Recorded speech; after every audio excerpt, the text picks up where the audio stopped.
Assalamualaikum warahmatullahi wabarakatuh. A'udzu billahi minasyaitonir rajim. Bismillahirrahmanirrahim. Alhamdulillah rabbil alamin. Wassalatu wassalamu ala sayyidina Muhammad sayyidil awwalin wal akhirin wa ala alihi wa sahbihi wa man tada bihadihi ila yaumiddin. Amma ba'd. Fa ya ayyuhal rahmatullah, para jemaah pengajian Ahad Pagi yang dirahmati Allah Subhanahu wa taala. Sebagaimana biasa, sebelum kajian ilmu disampaikan oleh beliau yang nanti insyaallah akan disampaikan oleh Al-Ustaz Abu Hasan Al-Jabir Al-Hafidh. Mari kita bersama-sama buka kajian ilmu di majelis yang mulia kali ini, di taman surga kali ini, dengan ummul Quran, dengan harapan setiap langkah kita mendapat ridho Allah Subhanahu wa taala, dan kita kelak nanti mendapatkan ilmu yang manfaat bagi kita di dunia wal akhirah. Allahumma amin. Amin. As-salat. Al-Fatihah.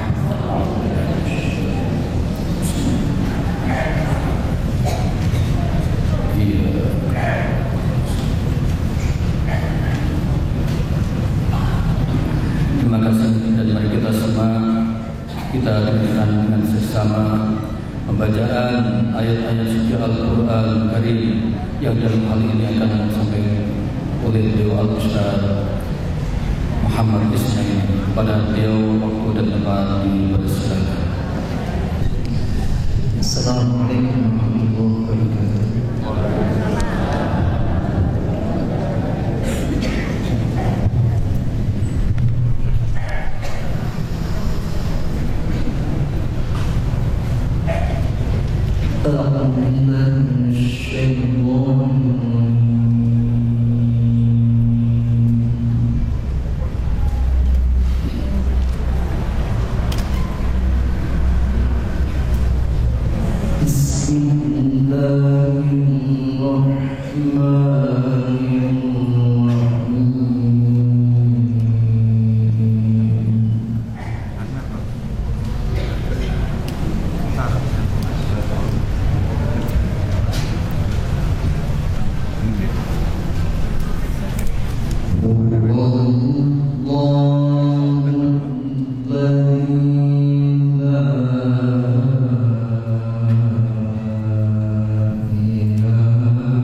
Jemaah pengajian Ahad bagi kalian yang dirahmati Allah SWT,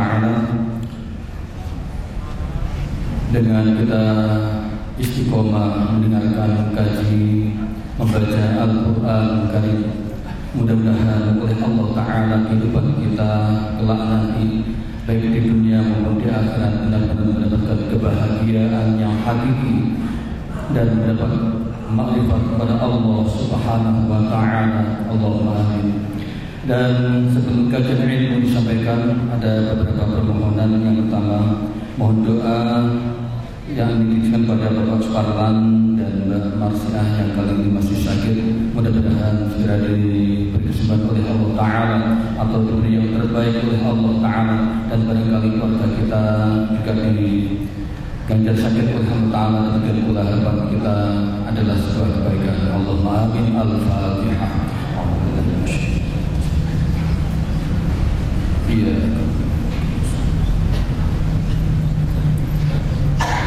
Dan yang kedua, nanti setelah kajian ilmu diadakan kajian pranikah yang nanti insya Allah langsung dipandu oleh beliau Al-Ustaz Abu Hasan Al-Hafidh, Ketua IKAD Jember. Dan dibuka pula pendaftaran pelatihan ruqyah syariah, nanti bisa langsung menemui panitia di belakang. Dan hadirin hadirat yang dirahmati Allah Ta'ala, dan mari kita bersama ikuti kajian ilmu yang langsung disampaikan oleh beliau Al-Ustaz Abu Hasan Al-Hafidh, Ketua IKAD Jember. Pada beliau waktu dan tempat kami persilakan, yang insya Allah beliau akan mengambil tema meraih keajaiban dalam hidup. Pada beliau waktu dan tempat dipersilakan.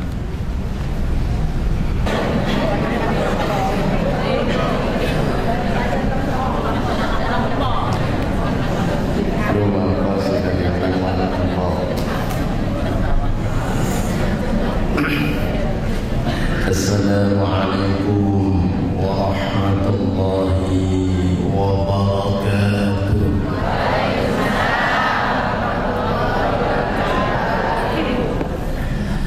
Alhamdulillah, wassalatu wassalamu ala sayyidil ummah wa sayyidil qudwah, sahibis syafa'ah وصاحب المعجزة، صاحب السكينة مودة ورحمة،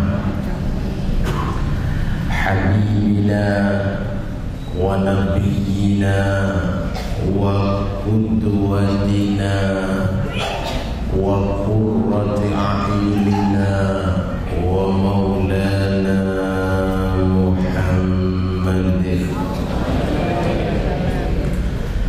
وعلى آله وأصحابه ومن والاه وبلغ الرسالة وأدى الأمانة ونصح للأمة وجاهد في الله حق جهاده، فزكى كلامه فقال وما ينطق عن الهوى، فزكى شرعه فقال إن هو إلا وحي يوحى، فزكى قلبه وفؤاده فقال ما كذب الفؤاد وما رأى، فزكى كله فقال وإنك لعلى خلق عظيم. اللهم صل وسلم وترحم على هذا النبي الكريم، بعثه الله رحمة للعالمين. قال تعالى في كتابه الكريم وهو أصدق القائلين: أعوذ بالله السميع العليم من الشيطان الرجيم، بسم الله الرحمن الرحيم. فلما تراءى الجمعان قال أصحاب موسى إنا لمدركون، قال كلا إن معي ربي سيهدين. Sadaqallahul azim wa sadaqa rasuluhun nabiyul karim wa nahnu ala dhalika minasyahidin.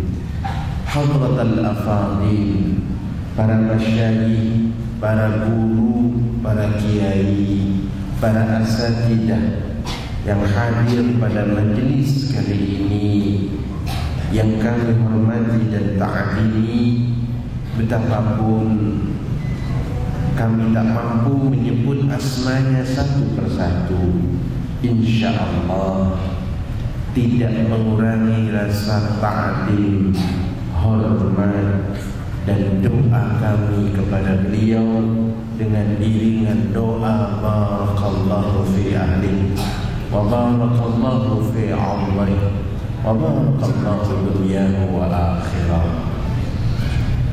Juga segenap panitia yang saya yakin datang lebih awal, yang saya tidak tahu apakah pernah disunting apa tidak. Kayaknya nyonting dirinya sendiri itu juga enggak. Asik datang lebih pagi, pulang terakhir. Jika ada baiknya tersenyum saja dan paling banter terima kasih. Tapi kalau ada ketidaknyamanannya, walaupun penggalannya tidak panjang dan terbukti selama ini baik-baik saja, maka kritik itu datang tidak terbendung bagai air hujan. Mulai yang pinter sampai yang gak ngerti juga bicara. Sing pinter ngomong itu shootingan kok miring-miring, kok gak pas tengah. Itu kok gambarnya elek, itu sing nyuting kurang terang. Begitu ada matinya son, mulai dhisik pengajian ngurus son ae gak iso. Nek delok wong koyo pinter tapi goblok. Tidak akan pernah sepi. Orang beginilah yang oleh Allah akan dicatat jika sabar, surganya duluan. Ya, kita doakan semua panitia diberikan kemudahan, kelapangan sehingga bisa melayani kita jauh lebih baik lagi. Sudah tentu yang kali ini hadir bapak-bapak, ibu-ibu yang di depan, sudah lama gak ketemu, ingin tahu ceritanya. Gimana, sehat? Alhamdulillah. Kok tambah lemu? Tandanya ayem, tandanya banyak bersyukur. Karena janji Allah kalau bersyukur pasti ditambah, kuru diopeni, kuru ditelateni, jadi lemu disyukuri, lemu ditelateni, lemu diopeni.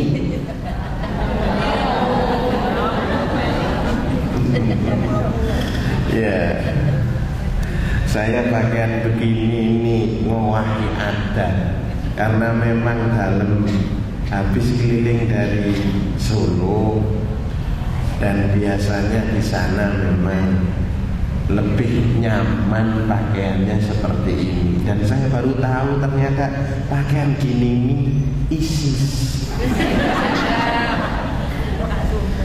Gak sumuk longgar.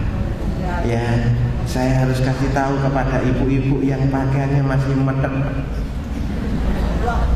Ya, full press body. Itu bernapasnya sulit. Enak yang begini nih, longgar-longgar. Ya, kalau ada banjiran keluar, ono iwak metu karek geser. Ya, Bapak dan Ibu yang dirahmati oleh Allah, berbahagia kami hari ini wabil khusus bisa bertemu dengan jenengan semua. Bejo kemayangan kata orang Jawa. seperti dapat banyak hal. Salah satu ciri ahli surga itu kalau dilihat mukanya itu menyenangkan. Bahkan salah satu ciri wanita yang kata Rasulullah termasuk sholihah dan bisa masuk surga dari pintu mana saja, itu salah satu cirinya adalah idza nadhara ilaiha saratuh. Pertama mengandung maksud kalau dilihat itu memang menyenangkan. Makin tuwek nyeneng. Enggak, jangan tersinggung karena sebut tuwek. Dengan semuanya enggak mudah ya. Tapi menyenangkan. Ya kan? Sing rada angel surga wis tuwek.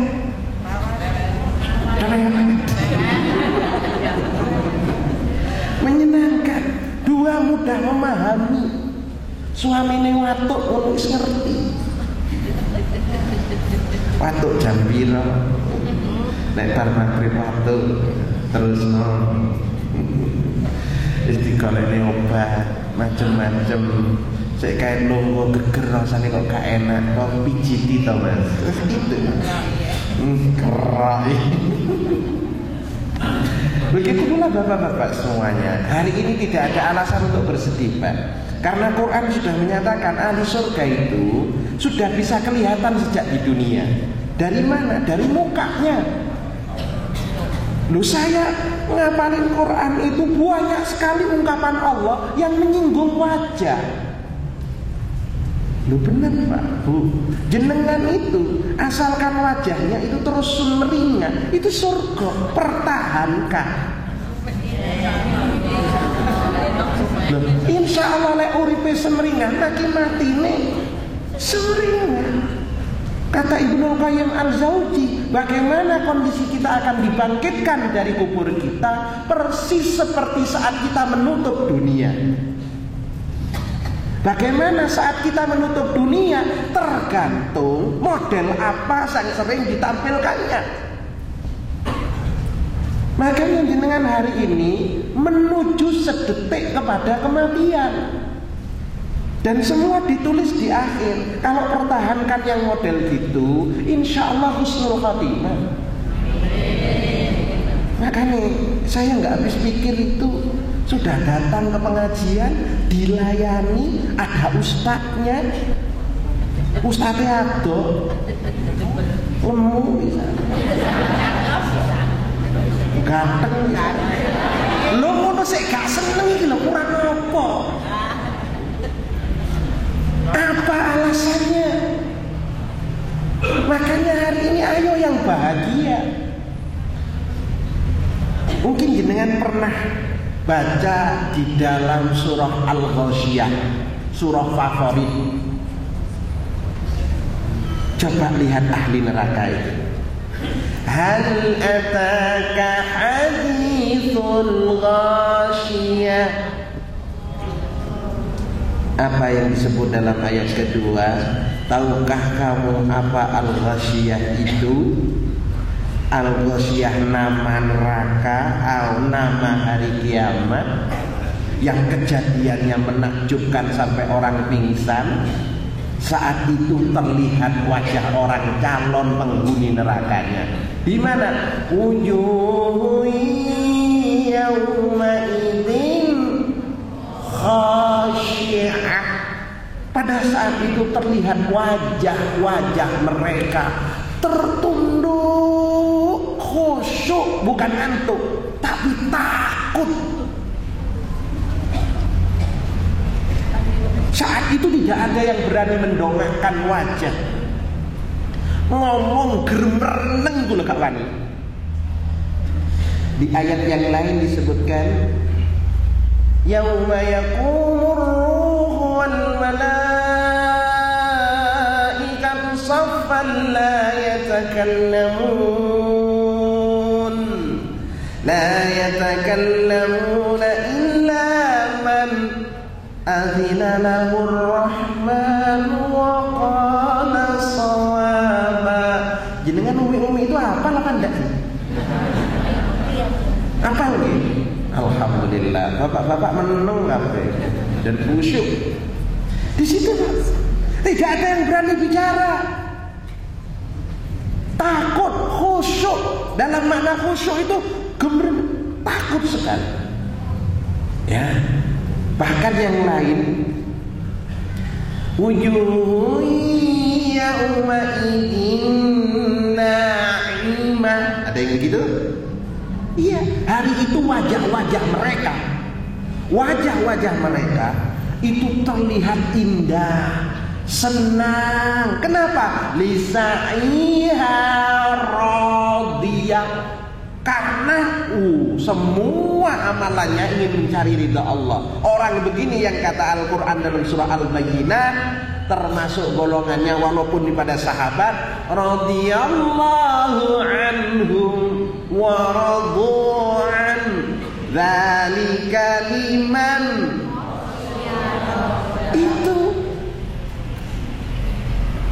Itu orang-orang yang indah. Maka pertahankan muka kita dengan keindahan. Gak wedaan, gak wis. Gak penting wedak iku larang-larang. Pomane kandel bisa. Udanan ya. Orang usah. Orang nek wedake, tapi kalau datang dari dalam, masya Allah, cemlorot. Apa kuwi? Mencorong. Nah benar Pak, itu semua datang dari hati. Gak iso seneng itu bukan masalah apa-apa, karena urusan hati. Nek wong susah itu yo angel. Makanya orang yang senyum itu insya Allah ya banyak lagi. Yauma tabyaddu wujuhun wa taswaddu wujuh. Hari itu ada yang mohon maaf, wajahnya itu ada yang mau hitam, bukan warnanya loh ya. Tidak ada auranya. Didelok hutang kok sampean iki. Mukanya itu. Coba nih. Bahkan ada terapi khusus di Jepang. Bagaimana keluar dari penyakit gila. Yang kedua sembuh dan stroke lebih cepat. Dengan cara apa? Belajar senyum. Ngomong jahe, terus kasih setik ditekan ke belakang gitu. Iya, lu jenengan, masya Allah. Bahkan kalau lihat satu ayat yang lain dengan pasti tahu ini. Wujuhun yawma'idin basirah. Ada yang tahu ayatnya? Saat itu wajah-wajahnya itu diantaranya wajahnya itu semeringah.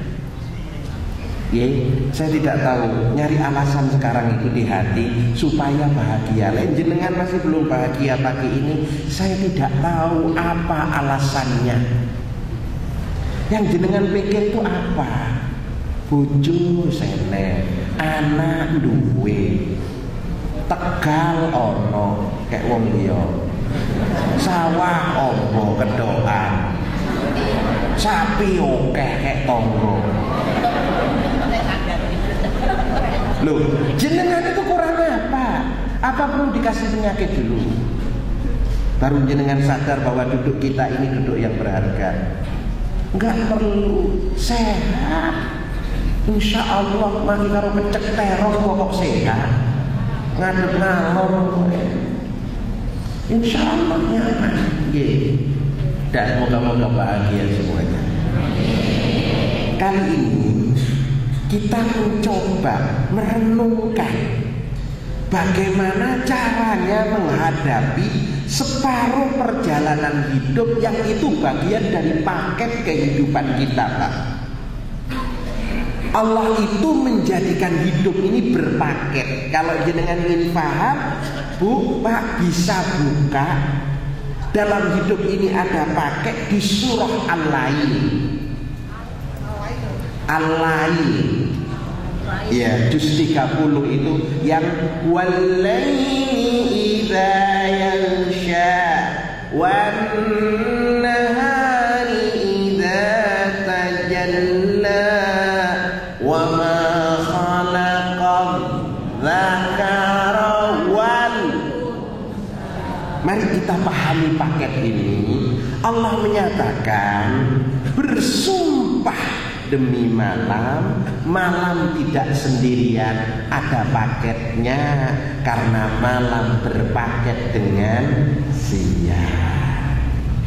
Bercerita tentang lelaki, jangan khawatir, setiap lelaki ada jodohnya. Maka yang hadir belum dapat jodoh, ojo kuwatir, wong cecek ae oleh. Wis miring-miring cilik, rezekine gak jelas, nunggu lamu-lamu ini bermaneh, miring maneh, kadang daplok suwi di atap gini Pak, gak kebayang. Itu saja dapat jodoh. Maka yang belum dapat jodoh tidak usah sumelang. Ada enggak? Jadi ibu-ibunya ada yang putrinya belum dapat jodoh? Belum. Moga-moga dapat jodoh yang terbaik. Bapak-bapaknya ada Pak? Ada yang hadir juga belum dapat istri?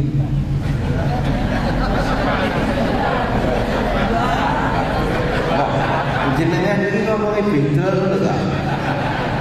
Koyo iki seneng lek ngomong tambah. Karepe apa? Umrawane. Ya, kalau ibu sih nambah.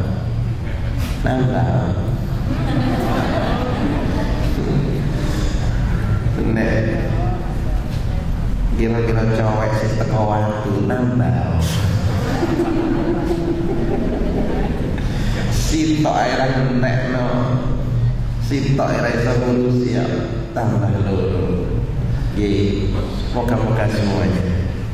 Ada paket laki, ada paket perempuan, ada paket baik, ada paket buruk, ada paket sehat, ada paket sakit.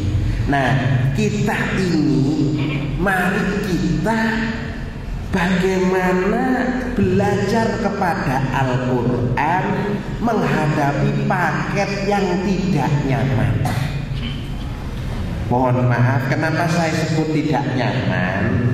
Karena di lisan pahit, di mata itu pedih, di hati itu, di hati minimal sengkek, sakit, gak kamon. Hati itu kan, mohon maaf, hati itu ibarat, kalau puitis orang bilang itu, hati itu ibarat sumbernya, mata itu muaranya. Kalau sudah gak kuat keluar ada di hati, turunnya lewat muara. Nete ku tandane gak kamot. Ya, jadi itu bagaimana menghadapi situasi yang rumit, sulit, hampir tidak masuk akal. Ini penting Pak dalam kehidupan kita. Sebenarnya paket yang mudah diambil oleh kita itu paket kenikmatan, tapi paket kerumitan itu terkadang kita pikirkan, padahal itu tidak bisa dilepaskan. Saat kita menikmati indahnya pepohonan, saat kita menikmati bagusnya tampilan hewan seperti kupu-kupu, kupu-kupu itu lahir ada dari ulat yang menjijikkan. Cuman kan kita gak seneng berhadapan dengan ulat, tapi seneng melihat kupu-kupu. Makanya sikap kita terhadap ulat dan terhadap kupu-kupu beda. Jenengan umpami pengaosan ana uler ning geger pripun? Diapakan Bu? Uler keket mlakune. Keloket. Tahu ular kayak gitu apa yang jenengan lakukan? Misal pulang dari sini, tahu di depan rumah ada ulatnya, jenengan apa Bu yang jenengan lakukan? Setelah itu ngapain? Ngambil sapu diapain? Ngambil contek diapakno? Jenengan kayak temene padahal itu loh. Ularnya bilang, saya ingin mendekat manusia tapi manusia benci sama saya. Ke anaknya, ke bapaknya, ke mbahnya ngomongnya sama. Ular, joko godek. Ular, joko sapu. Ular, joko iki bareng. Dia apa?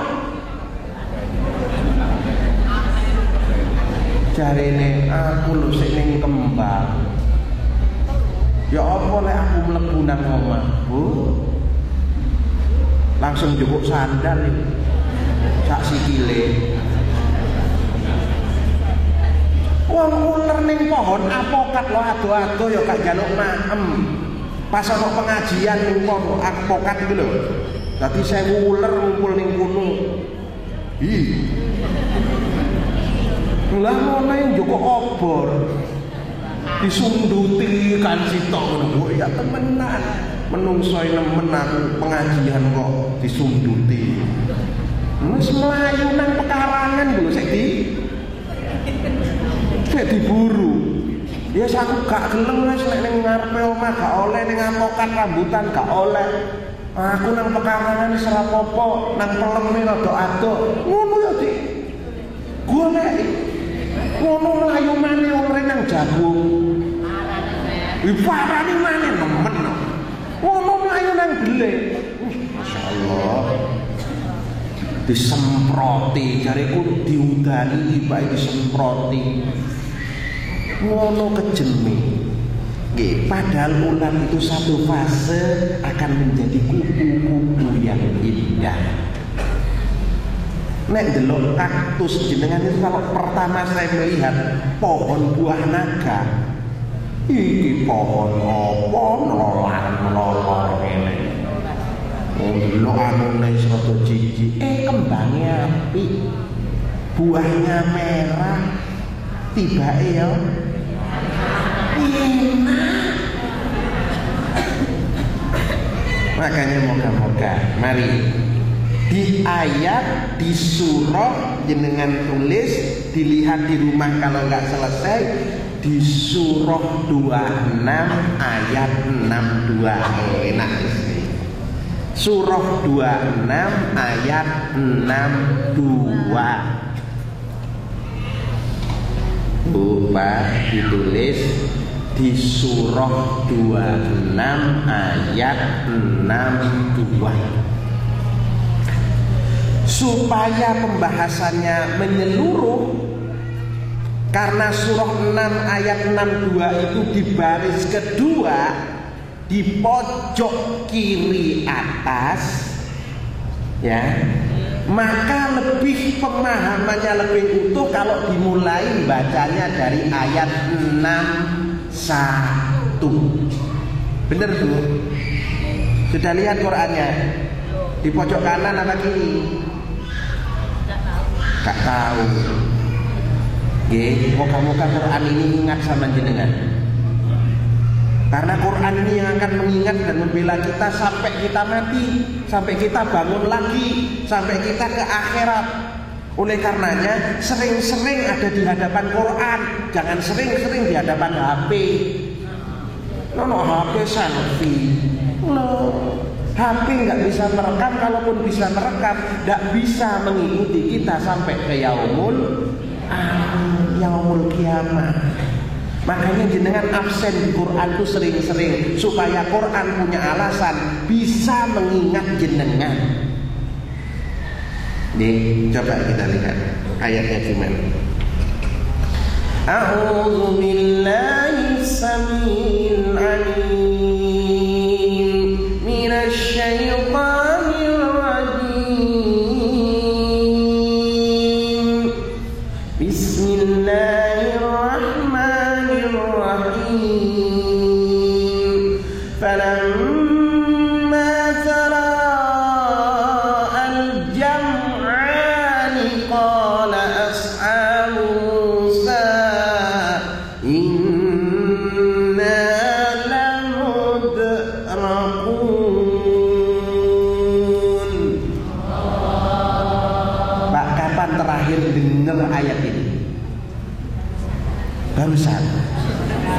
Bu, kapan jenengan lihat ayat ini? Belum ya. Ya Allah, ayat ini moga-moga mengingat jenengan, karena kita pernah mengingatnya. Cerita ini, mohon maaf, yang jenengan harus pahami, ini sebenarnya kita mau belajar bagaimana keluar dari kesulitan hidup menuju keajaiban kehidupan itu melalui ceritanya Nabi Musa. Dan Bapak Ibu yang dirahmati oleh Allah, jenengan harus catat bahwa 3/4 isi Quran itu banyakannya adalah cerita.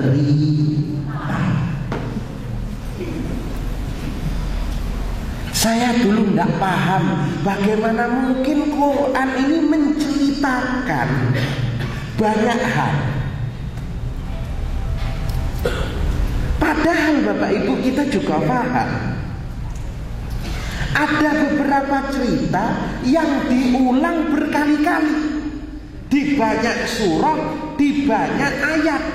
Salah satunya cerita Nabiullah Ibrahim alaihissalam itu diceritakan mulai awal sampai akhir, itu tersebar. Tapi ada cerita yang utuh jadi satu surah, namanya surah Yusuf. Ada surah Jin, ada surah Tolak, ada surah Maryam. Betapapun Maryam diceritakan di banyak tempat. Ya, surah Al-Kahfi banyak. Yeah. Cuman kita lihat benar Bapak dan Ibu, ketika saya ingat-ingat kenapa isinya banyak cerita dan kenapa kita harus banyak baca memahami, karena ternyata hidup ini juga rangkaian dari kejadian-kejadian yang merangkai dalam bentuk cerita. Dan yang luar biasa, hidup ini sebenarnya sedang menjalani cerita.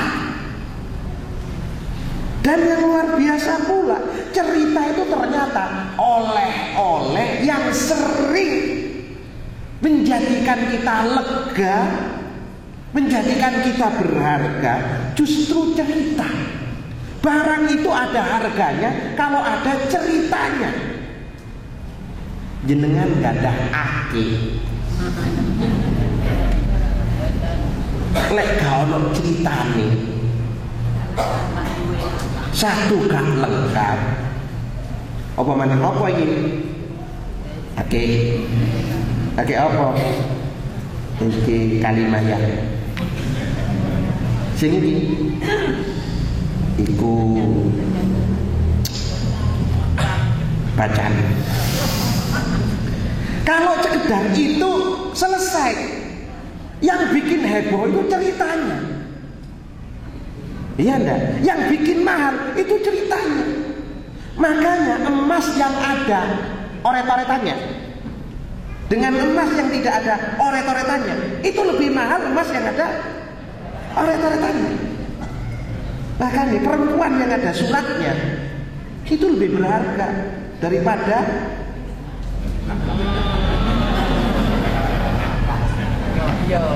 loyo. Loh, bener Pak. Sepeda motor didol lek gak ono STNK ne gak enek, BPKB ne ra enek, surat ra enek. Mak yo apik mulus anyar tumpakane starter langsung mumbul. Murah. Maki tuwek nyotok terus. Irit nang bensin boros ning maem. Iku lek ana surate larang. Bahkan jenengan semua yang bersurat ini mahal. Yo dilakne surate. Iya Pak, inten itu ada karatnya, ada suratnya. Ini intan dari, tulisannya begini. Itu sertifikat. Wong ono sing 3 tahun jongkir walik golek surat siji kok. jeneng ijazah. Ono sing S1 petang tahun gak lulus-lulus. Nang sang jempale iku mek golek oret-oretan. Iya seperti itu. Jadi cerita itu berharga. Makanya ada orang, iya, sapu tangannya disimpan terus. Itu bukan karena tidak ada sapu tangan yang baru, tapi historinya. Gitu. Ada ceritanya loh. Kalau kita sering 17 Agustus itu kadang mendapati bendera namanya pusaka yang dijahit oleh Ibu Fatmawati itu dikeluarkan. Elek Pak kayu misalnya. Tapi disimpan lebih baik, lebih bagus daripada yang baru-baru kainnya katun. Katunnya bagus, halus, lebih bersih. Gak ono artinya karena ini ada ceritanya. Sebagaimana jenengan sama ibu itu, maka wis kok kamu itu larang karena ada ceritanya. Perkara nek sing api-api, kenting-kenting, langsing-langsing. Ora ada ceritanya. Ya. Mohon maaf. Dan yang sangat luar biasa, jenengan lihat nanti bagaimana Allah menerangkan tentang cerita itu di akhir surah Yusuf, surah ke-12 di ayat 111. Ya, surah Yusuf ayat 12, surah 12 di ayat 111. Wis sing ora gak nyatet lali. Ya. Ternyata di situ Pak Bu, cerita itu menjadi berharga karena cerita itu metodologi yang paling indah. Makanya sebenarnya kalau kita ingin mendidik anak kita, metode terbaiknya itu menggunakan cerita. Karena orang kalau diceritain itu gak tersinggung. Karena orang yang kalau diceritain itu seneng adanya. Makanya kalau orang pulang kaji, jujur aja bukan sajadah yang diharapkan pertama, tapi cerita. Pengajian ini juga nanti tergantung ceritanya. Ya apa mah? Usik, mantap. Nama? Apa? Ibu ceritanya.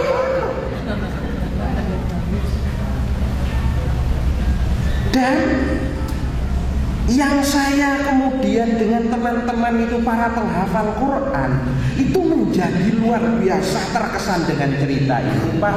Karena cerita itu mohon maaf metode yang menyampaikan kita ke otak kanan.